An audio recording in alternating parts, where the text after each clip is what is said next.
Chapter 36, which the reader may perceive a contrast not uncommon in matrimonial cases. Mr. Bumble sat in the workhouse parlour, with his eyes moodily fixed on the cheerless grate, whence, as it was summer time, no brighter gleam proceeded than the reflection of certain sickly rays of the sun, which were sent back from its cold and shining surface. A paper fly cage dangled from the ceiling, to which he occasionally raised his eyes in gloomy thought, and, as the heedless insects hovered round the gaudy network, Mr. Bumble would heave a deep sigh, while a more gloomy shadow overspread his countenance. Mr. Bumble was meditating. It might be that the insects brought to mind some painful passage in his own past life.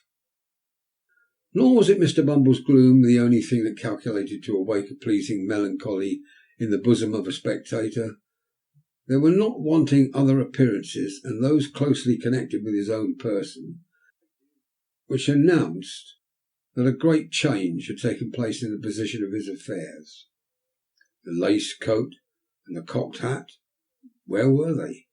He still wore knee breeches and dark cotton stockings on his nether limbs, but they were not the breeches.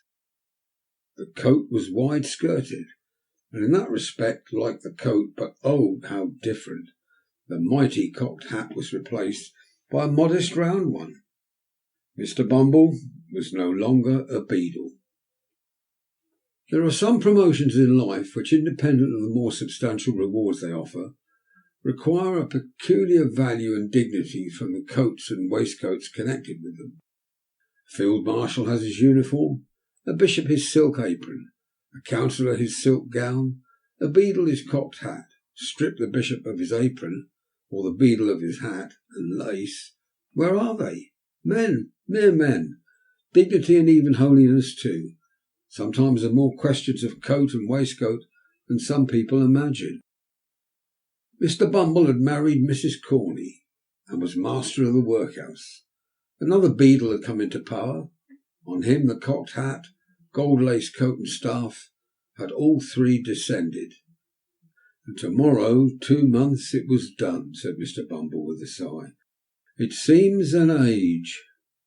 Mr. Bumble might have meant that he had concentrated a whole existence of happiness into the short space of 8 weeks, but the sigh, there was a vast deal of meaning in the sigh.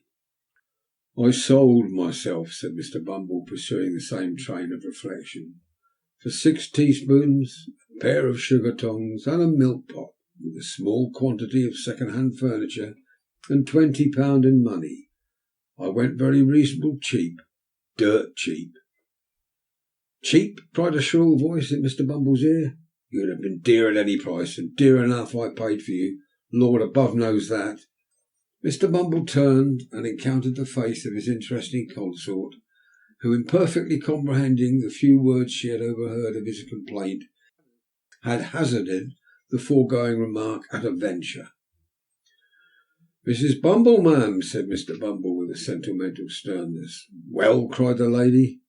Have the goodness to look at me, said Mr. Bumble, fixing his eyes upon her.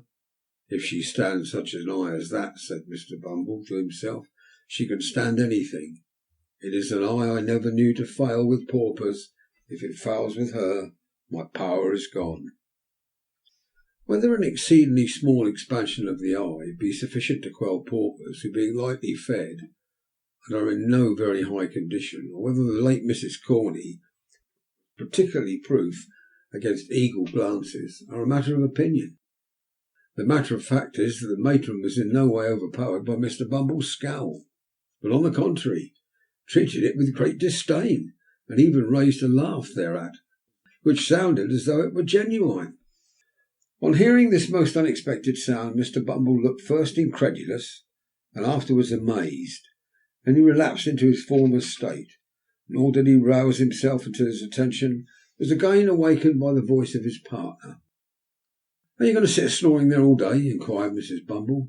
I am going to sit here as long as I think it proper, ma'am, rejoined Mr. Bumble. And although I was not snoring, I shall snore, gape, sneeze, laugh or cry as the humour strikes me, such being my prerogative. "Your prerogative," sneered Mrs. Bumble with ineffable contempt. "I said the word, ma'am," said Mr. Bumble. "The prerogative of man is to command." "And what's the prerogative of a woman, in the name of goodness?" cried the relict of Mr. Corney deceased. "To obey, ma'am," thundered Mr. Bumble. "Your late unfortunate husband should have taught it you, and then perhaps he might have been alive now. I wish he was, poor man." Mrs. Bumble, seeing at a glance that the decisive moment had now arrived, and that the blow struck for the mastership on one side or other must necessarily be final and conclusive, no sooner heard this allusion to the dead and gone than she dropped into a chair, and with a loud scream that Mr. Bumble was a hard-hearted brute, fell into a paroxysm of tears. But tears were not the things to find their way into Mr. Bumble's soul. His heart was waterproof, like washable beaver hats that improve with rain. His nerves were rendered stouter and more vigorous by showers of tears which, being tokens of weakness and so far tacit admissions of his own power, pleased and exalted him. He eyed his good lady with looks of great satisfaction, and begged in an encouraging manner that she should cry her hardest, the exercise being looked upon by the faculty as strongly conducive to the health. "It opens the lungs, it washes the countenance, exercises the eyes, and softens down the temper," said Mr. Bumble. "So cry away." As he discharged himself of this pleasantry, Mr. Bumble took his hat from a peg, and putting it on rather rakishly on one side, as a man might who felt he had asserted his superiority in a becoming manner, thrust his hands into his pockets, and sauntered towards the door with much ease and waggishness depicted in his whole appearance. Now Mrs. Corney that was had tried the tears because they were less troublesome than a manual assault, but she was quite prepared to make a trial of the latter mode of proceeding, as Mr. Bumble was not long in discovering. The first proof he experienced of the fact was conveyed in a hollow sound, immediately succeeded by the sudden flying off of his hat to the opposite end of the room. This preliminary proceeding, laying bare his head, the expert lady, clasping him tightly round the throat with one hand, inflicted a shower of blows, dealt with singular vigour and dexterity, upon it with the other. This done, she created a little variety by scratching his face and tearing his hair, and having by this time inflicted as much punishment as she deemed necessary for the offence, she pushed him over a chair, which was luckily well situated for the purpose, and defied him to talk about his prerogative again, if he dared. "Get up," said Mrs. Bumble in a voice of command, "and take yourself away from here, unless you want me to do something desperate." Mr. Bumble rose with a very rueful countenance, wondering much what something desperate might be. Picking up his hat, he looked towards the door. "Are you going?" demanded Mrs. Bumble. "Certainly, my dear, certainly," rejoined Mr. Bumble, making a quicker motion towards the door. "I didn't intend to. I'm going, my dear. You are so very violent, but really I—" At this instant Mrs. Bumble stepped hastily forward to replace the carpet which had been kicked up in the scuffle. Mr. Bumble immediately darted out of the room without bestowing another thought on his unfinished sentence, leaving the late Mrs. Corney in full possession of the field. Mr. Bumble was fairly taken by surprise and fairly beaten. He had a decided propensity for bullying, derived no inconsiderable pleasure from the exercise of petty cruelty, and consequently was, it is needless to say, a coward. That is by no means a disparagement to his character, but many official personages who are held in high respect and admiration are the victims of similar infirmities. The remark is made, indeed, rather in his favour than otherwise, and with a view of impressing the reader with just a sense of his qualifications for office. But the measure of his degradation was not yet full. After making a tour of the house and thinking for the first time that the poor laws really were too hard on people, and that men who ran away from their wives, leaving them chargeable to the parish, ought, in justice, to be visited with no punishment at all, but rather rewarded as emeritus individuals who had suffered much, Mr. Bumble came to a room where some of the female paupers were usually employed in washing the parish linen, when the sound of voices in conversation now proceeded. Said Mr. Bumble, summoning up all his native dignity. These women, at least, shall continue to respect the prerogative. Hello there, what do you mean by this noise, you hussies? With these words, Mr. Bumble opened the door and walked in with a very fierce and angry manner, which was at once exchanged for a most humiliated and cowering air, as his eyes unexpectedly rested on the form of his lady wife. My dear, said Mr. Bumble, I didn't know you were here. Didn't know I was here, repeated Mrs. Bumble. What do you do here? I thought they were talking rather too much to be doing their work properly, my dear, replied Mr. Bumble, glancing distractedly at a couple of old women at the wash-tub, who were comparing notes of admiration at the workhouse master's humility. You thought they were talking too much, said Mrs. Bumble. What business is it of yours? Why, my dear, urged Mr. Bumble submissively. What business is it of yours? Demanded Mrs. Bumble again. It is very true you're matron here, my dear, submitted Mr. Bumble, but I thought you mightn't be in the way just then. Well, I'll tell you what, Mr. Bumble, returned his lady, we don't want any of your interference. You're a great deal too fond of poking your nose into things that don't concern you, making everybody in the house laugh the moment your back is turned, and making yourself look like a fool every hour in the day. Be off. Come. Mr. Bumble, seeing with excruciating feelings the delight of the two old paupers who were tittering together most rapturously, hesitated for an instant. Mrs. Bumble, whose patience brooked no delay, caught up a bowl of soapsuds and, motioning him towards the door, ordered him instantly to depart on pain of receiving the contents upon his portly person. What could Mr. Bumble do? He looked dejectedly around and slunk away, and as he reached the door the titterings of the paupers broke into a shrill chuckle of irrepressible delight. It wanted but this. He was degraded in their eyes. He had lost caste and station before the very paupers. He had fallen from all the height and pomp of beadleship to the lowest depth of the most snubbed henpeckery. All in 2 months, said Mr. Bumble, filled with dismal thoughts. 2 months. No more than 2 months ago, I was not only my own master, but everybody else's, as far as the parochial workhouse was concerned. And now... It was too much. Mr. Bumble boxed the ears of a boy who opened the gate for him, for he had reached the portal in his reverie, and walked distractedly into the street. He walked up one street and then another, until exercise had abated the passion of his grief, and then the revulsion of feeling made him thirsty. He passed a great many public houses, but at length paused before one in a byway whose parlour, as he gathered from a hasty peep over the blinds, was deserted, save for one solitary customer. It began to rain heavily at the moment. This determined him. Mr. Bumble stepped in, and ordering something to drink as he passed the bar, entered the apartment into which he had looked from the street. The man who was seated there was tall and dark, and wore a large cloak. He had the air of a stranger, and seemed by certain haggardness in his look, as well as by the dusty soils on his dress, to have travelled some distance. He eyed Bumble askance as he entered, but scarcely deigned to nod his head in acknowledgment of his salutation. Mr. Bumble had quite dignity enough for two, supposing even that the stranger had been more familiar, so he drank his gin and water in silence, and read the paper with a great show of pomp and circumstance.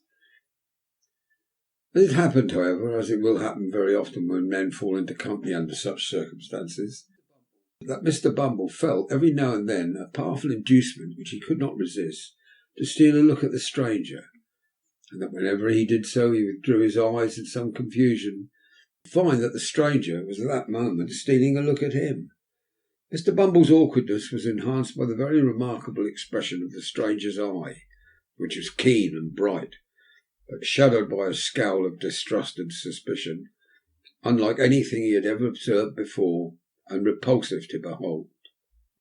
When they had encountered each other's glance several times in this way, the stranger, in a harsh, deep voice, broke silence. "Were you looking for me?" he said, "when you peered in at the window?" Not that I'm aware of, unless you're Mr. Here Mr. Bumble stopped short, for he was curious to know the stranger's name, and thought in his impatience he might supply the blank. I see you were not, said the stranger, an expression of quiet sarcasm playing about his mouth, or you'd have known my name. You don't know it. I would recommend you not ask for it. I meant no harm, young man, observed Mr. Bumble majestically. And have done none, said the stranger. Another silence succeeded this short dialogue, which was again broken by the stranger. I've seen you before, I think, said he. You were differently dressed at that time, and I only passed you in the street. But I should know you again. You were beadle here once, were you not? I was, said Mr. Bumble in some surprise. Parochial beadle. Just so, rejoined the other, nodding his head. It was in that character I saw you. What are you now?